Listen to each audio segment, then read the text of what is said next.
has he already been born? Has he when he says will be born outside China, which means that the child will be born only after God give him long life, but after the Dalai Lama passes away, what is the process? Yes, the reincarnation process. There's emanation, which is while he lives, he could designate a young boy as a successor, right? But the reincarnation means one has to pass away, then the young boy has to be born. Okay. So now this book also, and a recent statement, he's leaning towards reincarnation. Okay. Meaning, yes, after he passes away, and he has declared that he will live beyond 100, and we all pray. Recently I participated in long life ceremony in June. They pray that he lives long, and he looks quite healthy. He is determined to live long. But after he passes away, the next will be born. Okay, when he says outside of China, does that mean, the child could be born in Tibet? No, because that's outside, not China. No, outside of China means at the moment outside of Tibet too. Outside because Tibet is under Chinese controlled by occupation, Chinese, supposedly. controlled by China. Yeah. So that means to be born in Tibet is to be controlled by the Chinese government, and he doesn't want the Chinese government to have control over his reincarnation. I see. And how will anybody identify that yes, the Dalai Lama has been reincarnated in this child? That I think is there a process to identify a reincarnation? Yes. In the July statement, he made it very clear that he made a statement in September 2011 where he said he will decide at the age of 90, because in 1969 he made a statement saying it is for the Tibetan people to decide whether his reincarnation should continue or not. And then during my time, from 2017, 18, 19 on, we organized a lot of meetings, global meetings, and appealed and prayed to him that his reincarnation should continue. And in July statement, he made it very clear that for the last 14 years, Buddhists from inside Tibet, inside China, Southeast Asia, even Russian republics, right? There are a lot of Buddhists in Russia, and Mongolia, and around the world appealed to him that his reincarnation to continue, and thereby he has decided that reincarnation will continue.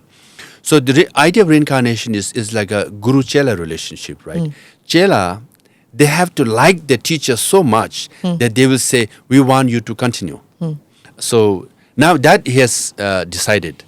So normally what happens is that then in Tibet, he appoints a regent or a regency, a monk or a couple of monks. They form a committee. Now they will form such committees. So they will, in Tibet, they travel all over Tibet and also to India, because the 6th Dalai Lama was from India and 4th Dalai Lama was from Mongolia. So it's, even though it was, international even during those days, now this time it will be more international. Now, this is very crucial because not many people know this. So now, who consists of these groups, right? Such groups. So there's a regency, they decide, they appoint such groups. Such groups are headed or participated by people who knows Dalai Lama personally. His personal cook, personal attendant, friend. So these young boys, they have to go through familiarity and similarity test. In the sense, person who knows Dalai Lama very well will come to you and look at the boy and say, oh, the boy will say, oh, you're this and this is it. The boy has to be familiar, show some familiarity to the person who is in the search committee. He knows, oh, you are my cook, oh, you are my personal attendant, This familiarity test. So what is it? It's the soul of the Dalai Lama which goes into the next Dalai Lama. Is that how it will happen? Now, normally the soul... Does the soul, like in Tibetan Buddhism, does the soul continue its life? Yes. What happens? Yeah, there's a difference. We say soul and Atma, but Tibetan Buddhism, we say consciousness. Okay. So soul is more concrete, So we all have a soul. Soul, you die and soul dies, and soul, goes to other person. We say more consciousness, right?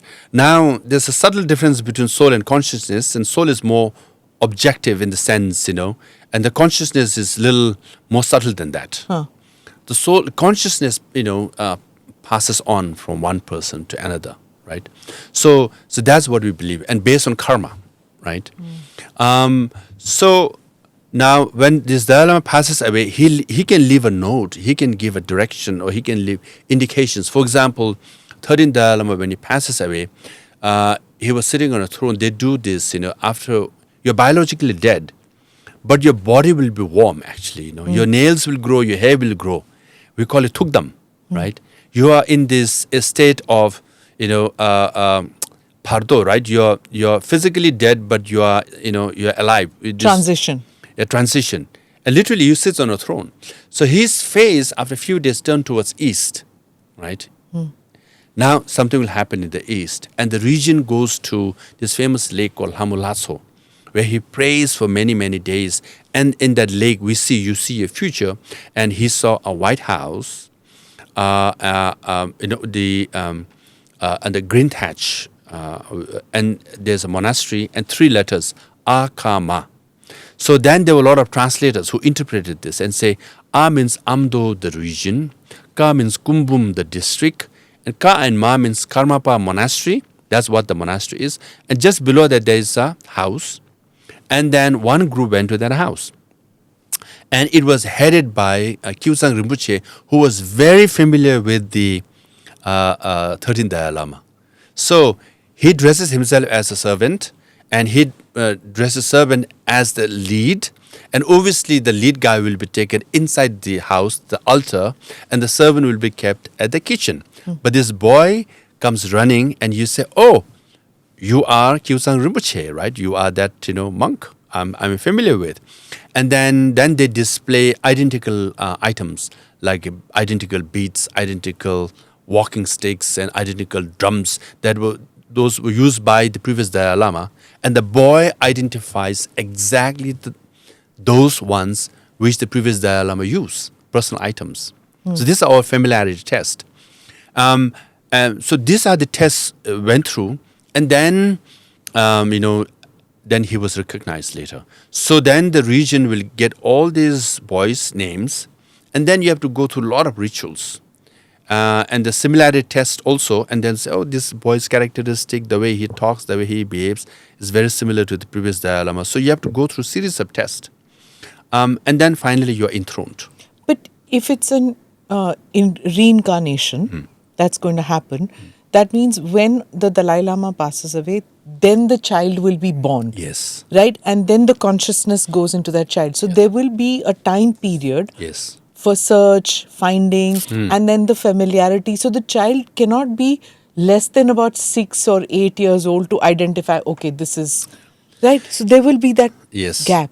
I know. It can be, as early as 3 years old to 10 years old. Yeah. So there will be this gap for 3 or 4 years, and that's why in Tibet, there used to be a regent who headed the Tibetan government, who headed the institution. So in this case now, His Holiness Dalai Lama separated the church and the state. So Tibetan government exile is separate from the institution of Dalai Lama. Now the institution of Dalai Lama, which is called Ganden Podang, Ganden Podang is registered trust in India. So in that statement, he says Ganden Podang Trust will handle it. So Ganden Podang Trust will have few lamas who will head this. So they will be like regency. Normally when you say regency has political connotation, but they will represent the Dalai Lama. So they will be the spokesperson for Dalai Lama, and they will travel around the world on his behalf and carry on his legacy and carry on his messages.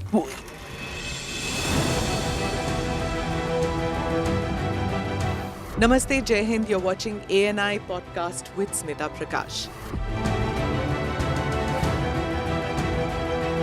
अगर हम उसको मस्जिद कहेंगे तो फिर विवाद होगा।